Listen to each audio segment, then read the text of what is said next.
में हम board exam का सबसे इम्पॉर्टेंट क्वेश्चन डिस्कस करने वाले हैं जो बोर्ड एग्ज़ाम में 13 मार्क्स का आता है।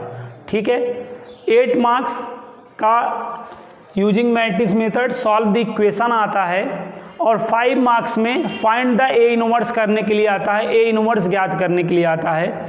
तो ये ए इनवर्स ज्ञात करने के लिए 5 मार्क्स का अलग से आता है और solve the matrix method using matrix method solve the equation ये 8 मार्क्स का अलग से आता है। तो इस तरीके से प्यारे बच्चों अगर हम ये क्वेश्चन सीख लिए तो आपका बोर्ड एग्ज़ाम का 13 मार्क्स तैयार हो जाएगा। इसलिए आप ध्यान से समझिएगा ना। और ऐसा कोई अनसॉल्व्ड पेपर नहीं है, ऐसा कोई प्रीवियस ईयर पेपर नहीं है जिसमें ये question using matrix method solve the equation आव्यूह विधि का प्रयोग करके समीकरण निकाय हल करना ना आया हो ना। आप कोई भी अनसॉल्व्ड पेपर पलट के देख लीजिए, कोई भी ईयर का देख लीजिए, तो अगर ये क्वेश्चन आपका तैयार है बच्चों तो 1 या 2 नहीं, आपका 13 मार्क्स तैयार है। इसलिए इस क्वेश्चन को आप विधिवत ढंग से तैयार कर लें और अच्छे से समझ लें। जो गलतियां आप जो माइनर मिस्टेक करते हैं वो ना करें। चाहिए आइए इस क्वेश्चन को हम आपको समझाएं। तो इसमें आपको क्या करना है बच्चों, फर्स्ट ऑफ ऑल आपको क्या करना है बच्चों, AX इक्वल टू क्या कर लेना है B। यहाँ तक आया। देन आफ्टर X इक्वल क्या हो जाएगा बच्चों, A इनवर्स B। ये क्या हो गया, इक्वेशन 1। तो कल मैंने आपको 2D वाला बच्चों समझा दिया है। जो भी बच्चा ये वीडियो देख रहा है तो पहले 2D वाला देखे, देन आफ्टर 3D वाला देखे तो उसको ज़्यादा अच्छे से समझ में आएगा। तो first of all AX equal B हमें क्या करना है, लेट। ठीक है, AX equal to B let कर लेना है। तो X इक्वल क्या आ जाएगा, A इनवर्स B। यहाँ तक आ गया। अब यहाँ पे लिखेंगे वेयर ना, जहाँ लिखेंगे, जहाँ बच्चों आपका जो कैपिटल X है, जो कैपिटल X है, कैपिटल X का मतलब वेरिएबल। ठीक है, वेरिएबल। तो आपके क्वेश्चन में कितने वेरिएबल हैं, 3 वेरिएबल हैं। कौन कौन, X Y Z। तो यहाँ पे आपको X Y Z करके लिख लेना है और फिर आपको क्या लिखना है, B का मतलब क्या है बच्चों, यहाँ पर कांस्टेंट अचर। आपके क्वेश्चन में कांस्टेंट कौन है, अचर कौन है। जो विदाउट X Y वाला टर्म होता है वही को हम क्या बोलते हैं, कांस्टेंट टर्म बोलते हैं। तो यहाँ पर विदाउट X Y वाला टर्म कौन सा है, 814 है। तो ये आपका क्या हो गया, कांस्टेंट। ठीक है, तो हमने देखिए ध्यान से देखिएगा बच्चों, हमने X की वैल्यू रिटर्न कर लिया, हमने B की वैल्यू रिटर्न कर लिया। इस इक्वेशन को और क्या चाहिए है, ए इनवर्स चाहिए है। यही ए इनवर्स अलग से आपके बोर्ड एग्जाम में एक क्वेश्चन 5 मार्क्स का अलग से पूछा जाता है ना। तो इस क्वेश्चन की हेल्प से हम ए इनवर्स कैसे फाइंड किया जाता है वो भी सीख लेंगे ना। और कभी कभार हमको अलग से शाखंडज एडजॉइंट मैट्रिक्स ज्ञात करने के लिए भी पूछ लेता है।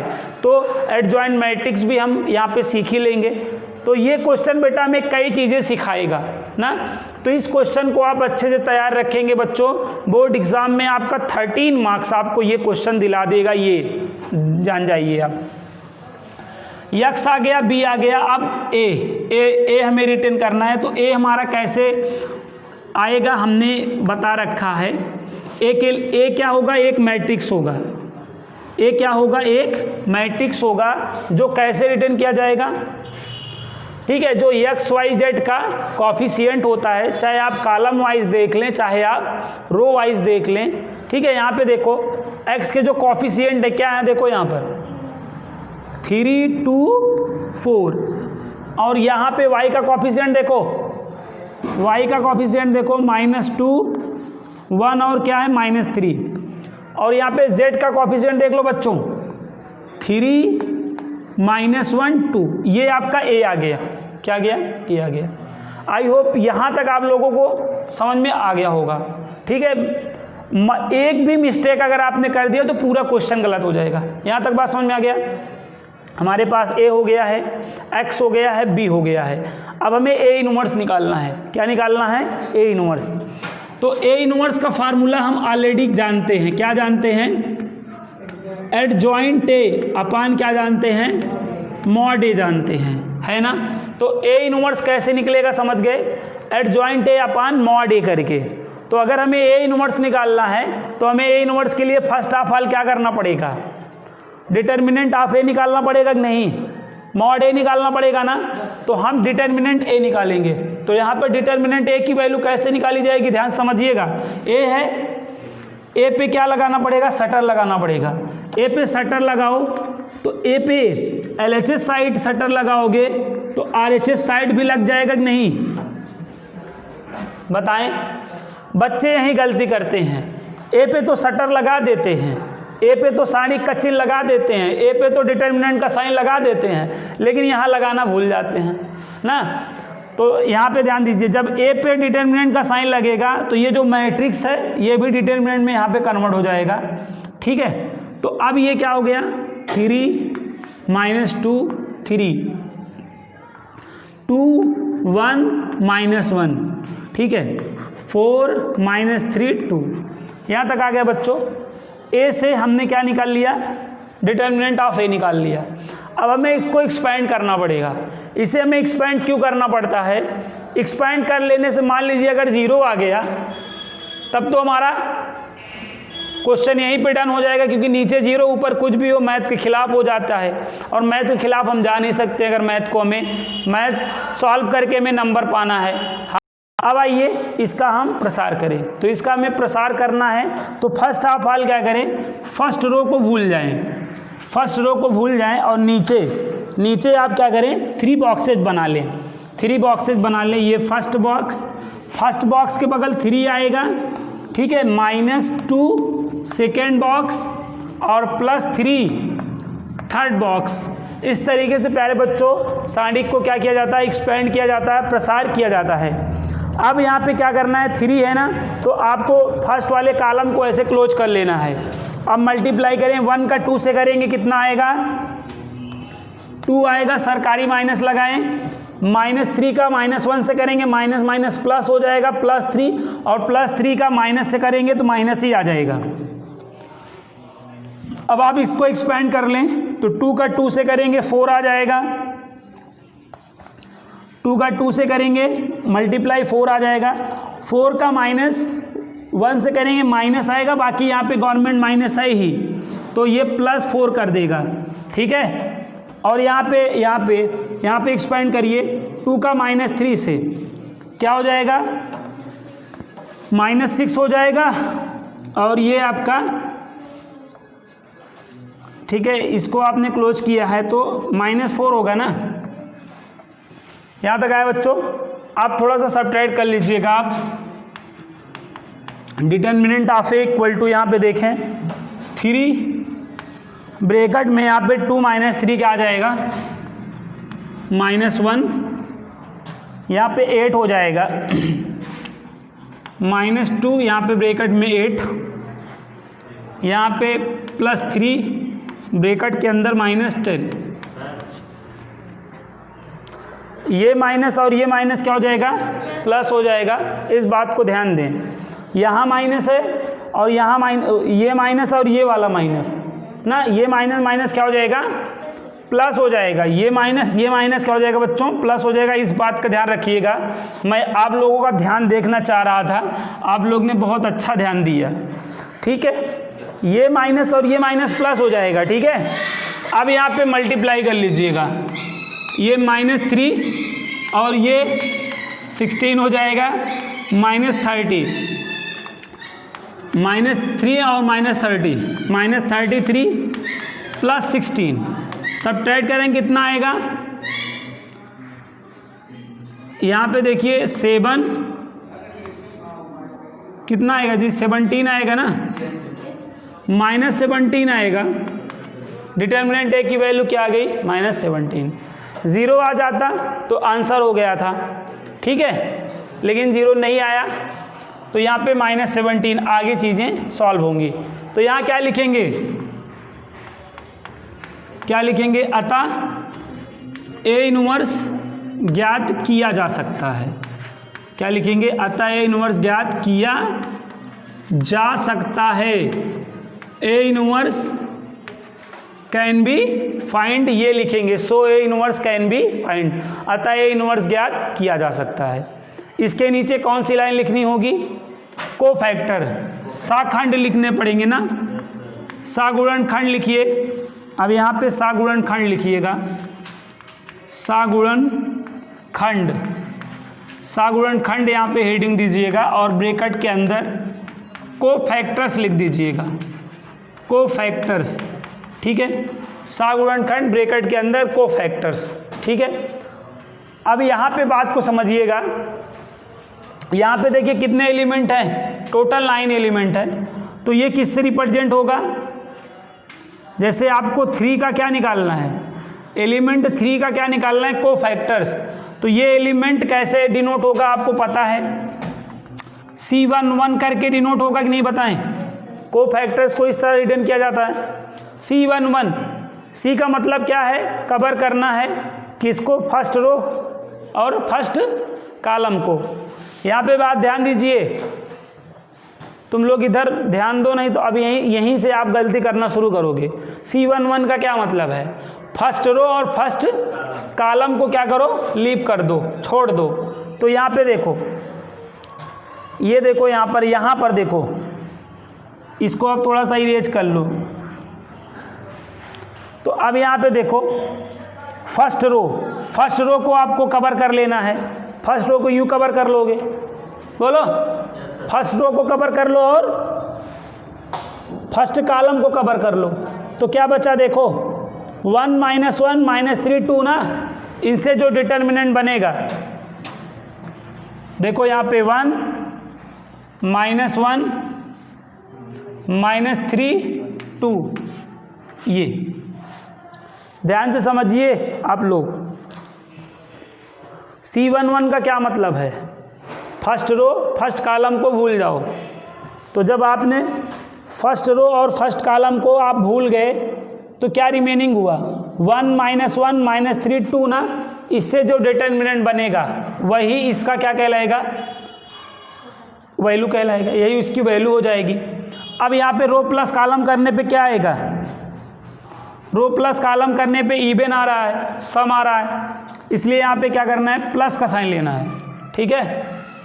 अब इसको एक्सपेंड कर लीजिए, 1 का 2 से 2 हो जाएगा, government minus minus minus plus, तो कितना आएगा भाई, -1 आएगा। C11 की वैल्यू क्या आ चुकी है, -1। ऐसे क्या करें, C12 निकालें, आप लोग निकाल के बताएं हमें जल्दी से, कम ऑन। C12 की वैल्यू निकाल लें ऐसे, C12 का मतलब है बच्चों फर्स्ट रो और सेकेंड कॉलम। तो जब फर्स्ट रो सेकेंड कॉलम को आप कवर कर देंगे, ठीक है, फर्स्ट रो सेकेंड कॉलम को कवर करेंगे, 2 - 1 4 2 आएगा, 2 - 1 4 2 आएगा। और यहाँ पे डिटर्मिनेंट लगाइएगा और यहाँ पे रो प्लस कॉलम करिए, रो प्लस कॉलम करेंगे ऑड नंबर आएगा, विषम संख्या आएगी, इसलिए यहाँ पे क्या करेंगे आप माइनस लगा देंगे और इसको एक्सपेंड करेंगे तो क्या आएगा देखें, 2 का 4 हो जाएगा माइनस, ये देखो सरकारी माइनस है और यहाँ पे एक प्राइवेट मिलेगा, +2 हो जाएगा, तो कितना बच्चों, -6। C12 की वैल्यू क्या आ गई बताएं, -6 आ गई, बोले यहाँ तक आ गया। अब ऐसे ही हमें क्या करना पड़ेगा बच्चों, क्या है, देखिए C11 की वैल्यू आ गई, C12 की वैल्यू आ गई, ऐसे ही हम क्या करेंगे, C13 की वैल्यू रिटर्न करेंगे, है ना।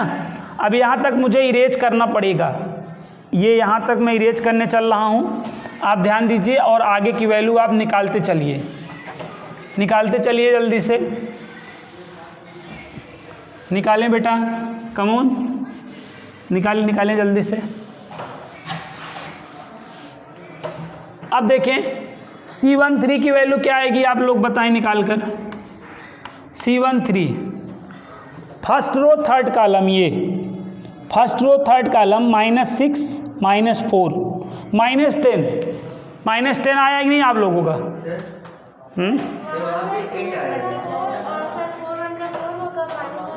1 2 में देखें, 1 मिनट, ये देखें फर्स्ट रो सेकंड कॉलम ना, फर्स्ट रो सेकंड कॉलम, तो 2 2 जा 4 हो जाएगा ना, हाँ +4, सॉरी यहाँ पे +4, यहाँ पे -8 आएगा बच्चों।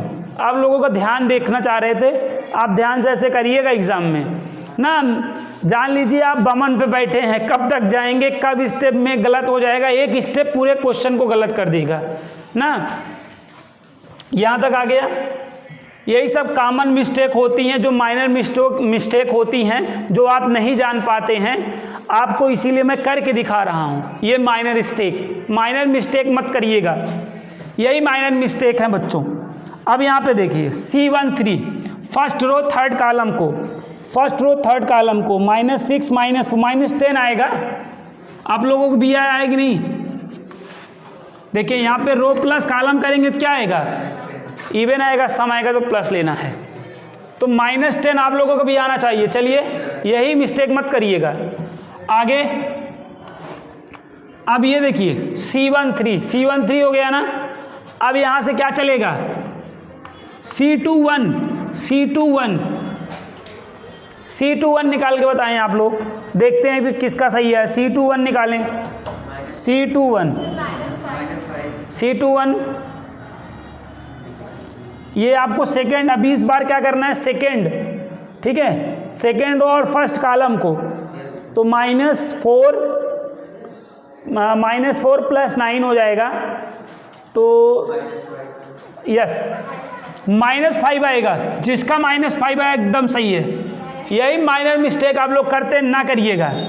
अब चलें C22 निकालें। देखिए सेकेंड रो और सेकेंड कॉलम को क्लोज करें। सेकेंड रो, इसको भूल जाएं, इसको देखिए, ये इसको भूल जाएं और इसको भूल जाएं थोड़ी देर के लिए।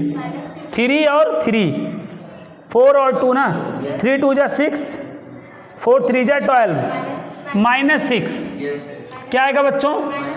यही में अगर आप मिस्टेक कर दिए तो ओवरऑल मिस्टेक हो गई। यहीं पे सबसे ज़्यादा गलत होने का चांस यही होता है। सबसे ज़्यादा मिस्टेक करने का जो चांसेस होता है को फैक्टर्स निकालते टाइम ही होता है। ध्यान रखेंगे आप लोग। आगे C23 की वैल्यू बताइए इसी बात पर, क्या आएगा? देख लीजिए, यही मैं कह रहा हूँ, यही चीज़ का आपको ध्यान रखना है। ये 2 हो गया। आप जो स्केल होता है ना, स्केल या पेन अपना रख के आप देख लीजिएगा, कायदे से स्केल, 2 स्केल रखेंगे कोई दिक्कत नहीं आएगी। एक स्केल इस पर रखिए, एक उस पर रखिए, ढक लीजिए, आपको कभी मिस्टेक नहीं आएगी। ये मैं तो स्केल लाना भूल गया था, इस वजह से हाथ ही रख के काम चलाना पड़ा। देखो ये सेकेंड रो थर्ड कॉलम, इसको भूल जाओ ना, तो ये -9 सरकारी -+8 ना, हाँ तो +1 आएगा यार।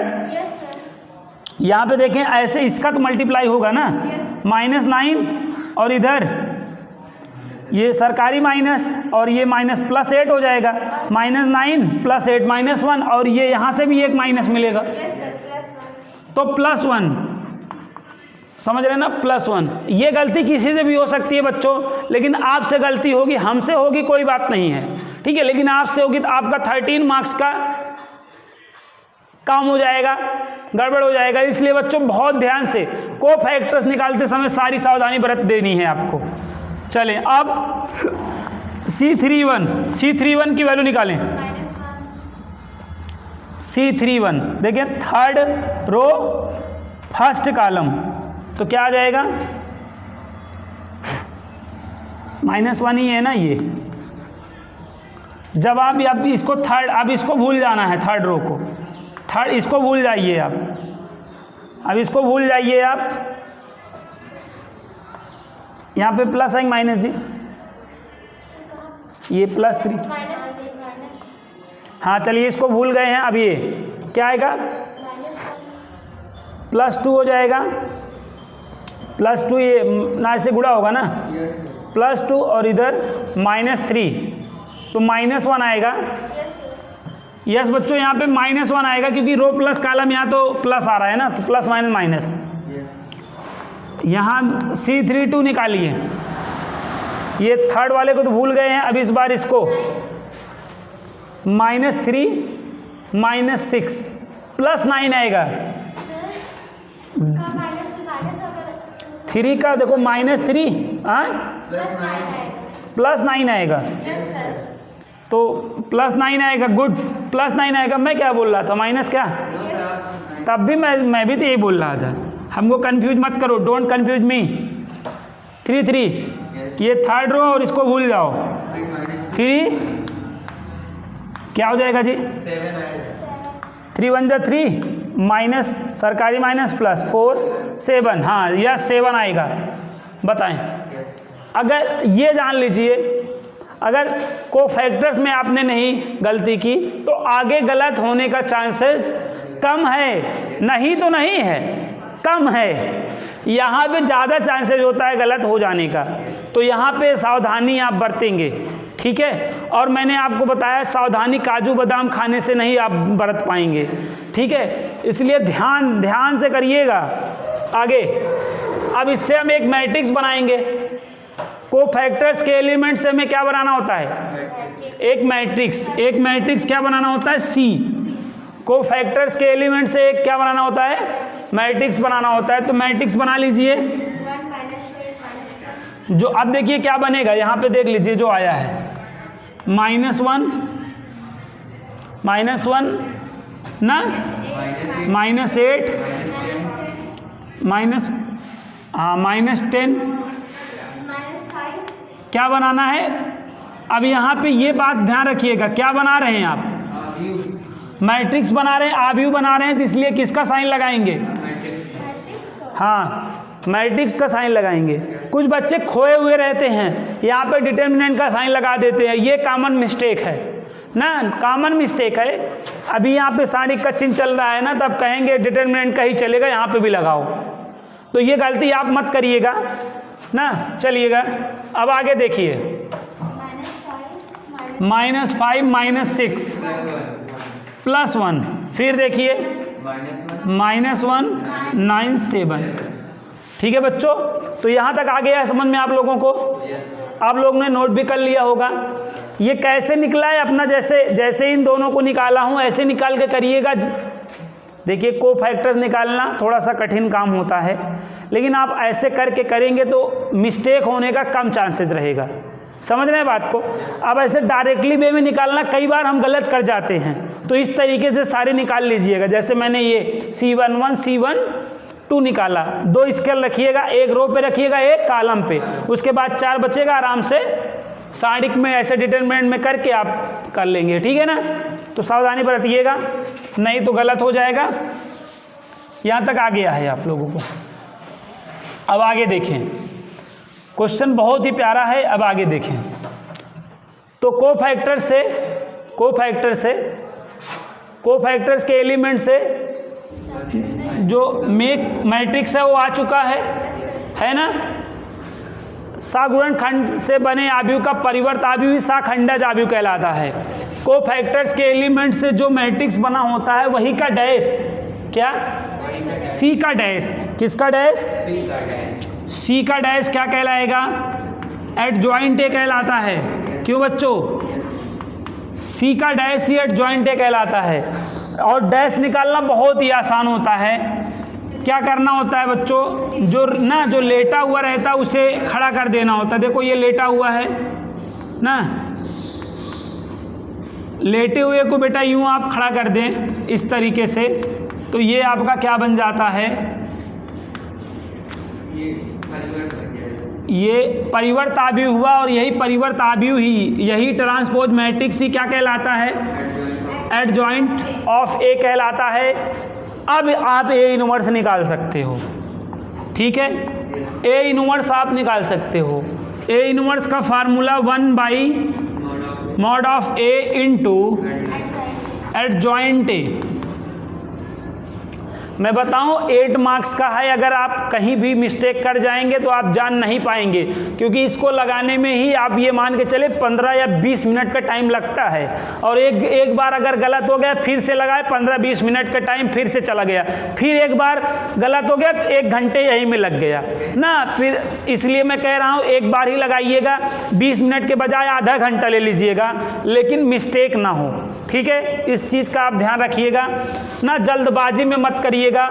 इसीलिए मैं कहता हूँ बच्चों को कि पहले मतलब पेपर स्टार्टिंग से नहीं लास्ट से सॉल्व करिए, जिससे आपके जो बड़े नंबर के क्वेश्चन है पहले हो जाएं, ताकि अगर 2-4 नंबर का 1 आध नंबर का छूट भी जाए तो कोई दिक्कत नहीं है। बड़े नंबर का क्वेश्चन अगर 2-4 भी छूट गया तो आपका 20-30 नंबर कम हो जाएगा। इस वजह से बच्चों हमेशा बोर्ड एग्ज़ाम देते टाइम पीछे के क्वेश्चन करिए, मतलब जो सेक्शन 1 से नहीं, जो लास्ट वाला सेक्शन है वहाँ से वापस से आइए, पीछे से वापस आइए, तो आपके लिए बहुत अच्छा रहेगा। ओके, अब आगे बढ़ते हैं हम। यहाँ पे देखें डिटरमिनेंट ए की वैल्यू क्या आ चुकी है, -17 आई थी, तो -1/17 हो जाएगा। एडजॉइंट ए की वैल्यू आपको दिख ही रहा है, यहाँ पे देखें -1 -5 -1 -8 -6 9 -10 1 7। बोले यहाँ तक आ गया, ये ए इनवर्स आ गया है। क्या आ गया है? ए इनवर्स, ठीक है। तो अब हम ये तीनों वैल्यू कहाँ रखेंगे? इक्वेशन 1 में ना। यहाँ पे लिखिएगा फ्रॉम इक्वेशन 1, समीकरण 1 से। क्या लिखिएगा? समीकरण 1 से लिखिएगा, फ्रॉम इक्वेशन 1 लिखिएगा समीकरण 1 से। समीकरण 1 से क्या क्या आप जानते हैं? x इक्वल क्या जानते हैं? रिटर्न कर लीजिए, ए इनवर्स बी। जो x है इसके प्लेस पे एक्स वाई, यहाँ z लिख लीजिएगा ना। यहाँ पे ए इनवर्स लिखिएगा। अब ए इनवर्स की वैल्यू क्या है आपको दिख रहा है बच्चों, यहाँ पर -1/17 -1 -8 -10 -5 -6 1 -1 9 7। और यहाँ पे b की वैल्यू रख दें 814, ठीक है। तो ये है बच्चों, अब यही को सॉल्व कर दें, हमारा आंसर आ जाएगा, ठीक है। अब एक काम यहाँ पर आप कर सकते हैं, क्या? ये जो 17 है आप इधर ला सकते हैं 17 ना, या ऐसे रहने दीजिए या ला लीजिए, आपके लिए ज़्यादा बेटर पड़ेगा। तो यहाँ पे x y क्या हो जाएगा z। 17 को यहाँ ला दिया, ये जो -1 है इसको अंदर जाने दो, इस माइनस को अंदर जाने दो। ये जो -1 है ये अंदर जाएगा, इसके अंदर जाएगा, इसके अंदर, ठीक है। और सब का साइन चेंज कर देगा, सब का साइन चेंज करेगा, है कि नहीं? ये घर है, ये रूम है, इस रूम में 9 आदमी हैं, 9 लोग हैं। तो ये जो अब अगर कोई व्यक्ति जाएगा तो 9 लोगों के साथ माना जाएगा ना, है कि नहीं? तो ये -1 जाएगा तो सभी में क्या कर देगा? -1 का मल्टीप्लाई कर देगा, -1 का यहाँ पे मल्टीप्लाई करेगा, +1 यहाँ पे करेगा, +5 यहाँ पे भी करेगा, +1 +8 +6 -9 10 -1 -7, ठीक है। ये 814 अब मल्टीप्लाई करना है, ध्यान देना। अब हम मल्टीप्लाई करने चल रहे हैं, तो मल्टीप्लाई में ध्यान देना, ऐसे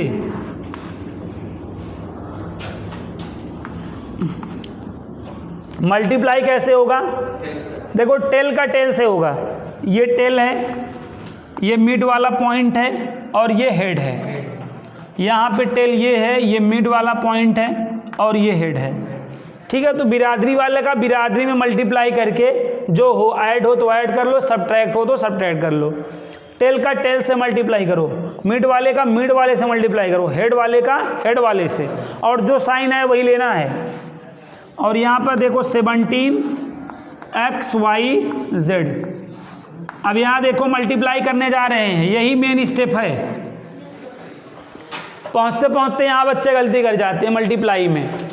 तो देखिए 1 का 8 से मल्टीप्लाई करेंगे 8 आएगा, प्लस 5 का प्लस 1 से करेंगे प्लस 5 आएगा ना। बच्चे यहाँ स्पेस दे देते हैं। 1 का 4 से मल्टीप्लाई करेंगे प्लस 4 हो जाएगा, ठीक है। देखिए फर्स्ट रो का फर्स्ट कॉलम से हो गया। अब सेकंड, अब इससे मल्टीप्लाई करना है, इस वाले से, ये एरो अब उसमें मल्टीप्लाई करेगी, 64 हो जाएगा, प्लस 6 माइनस 36। स्पेस की बटन मत दबा दीजिएगा, नहीं तो फिर हो जाएगा। ये 10 का देखिए क्या हो जाएगा, 80 ना, -1 माइनस 24, 28 होगा, 7 चौक 28 ना। यहाँ तक आ गया? हाँ, क्या क्या कहाँ से आ गया पूछ लीजिए ना। देखिए बच्चों, मैं तो इतनी बार इसको लगाया हूँ, मैं सॉल्व करने लगता हूँ तो मेरा गलत हो जाता है ना। मेरा इसलिए गलत नहीं हो पाता क्योंकि आप लोग सपोर्ट में रहते हैं। मैं जहाँ गलती करता हूँ, भाई 100 बच्चे हैं तो एक आध बच्चे बता ही देते हैं, गुरुजी ऐसे नहीं ऐसे हो जाएगा, लेकिन आपको कोई बताने वाला नहीं रहेगा। इसलिए आपको बहुत ज़्यादा ध्यान देकर करना है ना, क्योंकि आपके पास, और मेरा गलत हो जाएगा तो मेरा नंबर भी नहीं कटेगा बच्चों, लेकिन आपका गलत हो जाएगा, आपका 8 नंबर का जान लीजिए नुकसान हो जाएगा। तो बहुत ध्यान से करिएगा। अब आगे देखें, 17 और यहाँ पर XYZ। अब यहाँ पे इसको ऐड कर लें, इसको ऐड करें, 8 5 13 17 हो जाएगा ना। इसको ऐड कर लें, कितना हो जाएगा, 34 आएगा। यहाँ पे, यहाँ सब्ट्रैक्ट करें, 51 आएगा। गुड। यहाँ देखिए, इसको आप हमेशा यहाँ करे रहिएगा, यहाँ कामन बन जाया करता है वो चीज़ ना, कामन। अब वो इधर कामन ले लीजिए, किधर, RHS साइड। यहाँ पे देखो 17 कामन है, 17 कामन नहीं है। 17 एक अन्नम 17, 17 दूनी 34, 17 त्रिक 51। तो ये वाला हमेशा कट जाया करता है ना। यहाँ जो भी रहे आप हमेशा यहाँ कामा ले लिया करिएगा, कट जाया करेगा, आराम से वैल्यू XYZ की आ जाया करेगी। अब कंपेयर कर दें, देख लें x की, y की, z की वैल्यू दिख रही है कि नहीं। x की वैल्यू क्या 1, y की वैल्यू क्या 2, z की वैल्यू 3 ना। आप 101% श्योर हो सकते हैं कि आपका आंसर आया है कि नहीं आया है। कोई एक इक्वेशन ले लीजिए, उसमें रख दीजिए।